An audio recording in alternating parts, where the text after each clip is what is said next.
some people ask me, which I think it's an interesting question, but it's a valid question. How do I know if I'm going through a spiritual awakening? How do I know if I've gone through a spiritual awakening?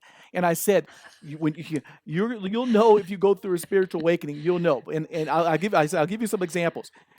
You won't be able to. Some of the same people you hung out with, you're not gonna be able to hang out with anymore. The jobs that you did, you're not gonna be able to do or stomach anymore, or they're not gonna resonate with you. Places you used to go, music you used to listen to, you're gonna find yourself a need to declutter and let go of a lot of material things. You're gonna find a need for more solitude, for more quiet. There's a lot of things that they're gonna change. And I tell people that there's a difference. There's a difference between someone who's going through a spiritual awakening, dark night of the soul, and so someone who's just feeling unfulfilled and seeking more and having and say, no, there's something more to this. That could be the start of it. But I said, when you go through a true spiritual awakening, you can no longer do and conduct yourself in those old ways anymore. That's the biggest thing that's going to stick out to you. The things that you Yeah. used to do are not going to resonate. Yeah. And like nobody really wants that.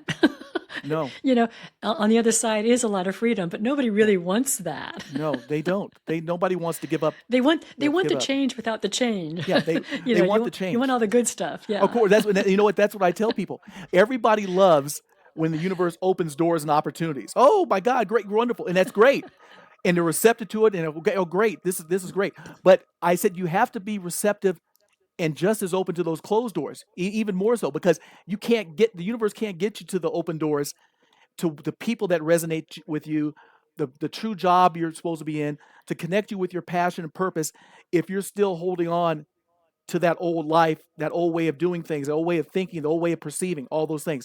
So I tell people that it is the beginning of the purging process to better things, to your true, authentic self, to true connection, and start focusing more on what you stand to gain instead of mourning what you're losing.